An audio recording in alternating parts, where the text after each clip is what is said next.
Hello everyone! Ngasisu mayamgidamagta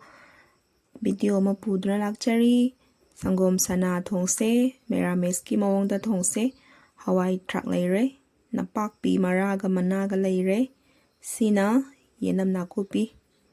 sing leire khamen sinba ama laure do moro atekpani ga hapnabana leijare sana se half kg laurakpane ado loinadi sinadre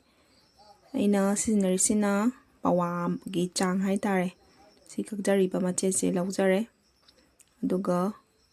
magi shape aina piktak ado sanagi shape se kakningba maongda dum kakpa yai chauna bu kakera pikna bu kakera adoidi sigi maong sida habidi cube shape sida oina kae kakpa loire ado amuk taurase tawbase Smaina amamam tang thadare maisi pikna leithare yam kabado talle haidana ina yam kahandre pulap hapchaladi napsalle adugi amamam tang oina hapaga ngaure toina otle kasandanaba ado ahanbagi se kasale haidana anirak ngaure anirak thokna ngaure Samanaba thau sida tejpata hapchale nakupi amu hapchalase nakupi manam jidi wah laitre kang manam name kang ju yorak tore duga nakpakpi asubado amu hapchale ngahak ole aduga minute anirom muki changda phajana ngaubire atagidi mathang amu hapchalase sing asubado hapchale ngahak otpire jira asuba hape atopa machaldi ai hapchadre hainadena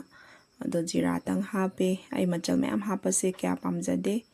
hawai thrakne akhoigi nena lairakpane kg dabu chani pi hai matam natabanina yam tange ko aduga khamena sinbado amu hapchalase phajana otpire ngahak ngaubiraba matungda sana thongbase hena phajanaba machu hapchalase machu khara hape machu hapa loraga ngahak mu ngaure toina otchale nang launaba beson chamas amatang hape beson hapdragdi thoran mahido lang lawidana do beson hapchala taragadi khara nangneba nangbagi dapangtane beson hapise do hausu hawe beson hapasisu ado aidi sangom oina laujare sangom cup ama haire aduga ising cup ani ga haire phajana okhaire kanagumba kharnadi sangom haptabasu yawe to sangom hapasisu hawe haptabadusu hawe smaina brong sawale ngahakta aduga ngahak leraga otpire mayamdi sangom hapana pambra haptabana pambra comment su ibiramo duga chini kitanga hape morok se mo hapchalle morok yam saba pamde aduga ani tang hape sana tawbo se mo hapchalle thum kitang hape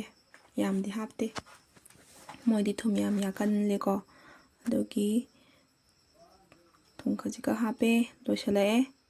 yam kuina changdeda sana thongbadi duga loisalakpasida jiraga phadigonga chaisalle to mulle yengase masakse yengune haudoi mandra mayam smaina hapthare yamna su hauna chakhre aigi channel sibu nushibiduna support tawbiramo anaubo yengba lakpiba oiragadi subscribe amamamtang tawsanbiramo mathangi anaubo video ama puduna lakcharage thank you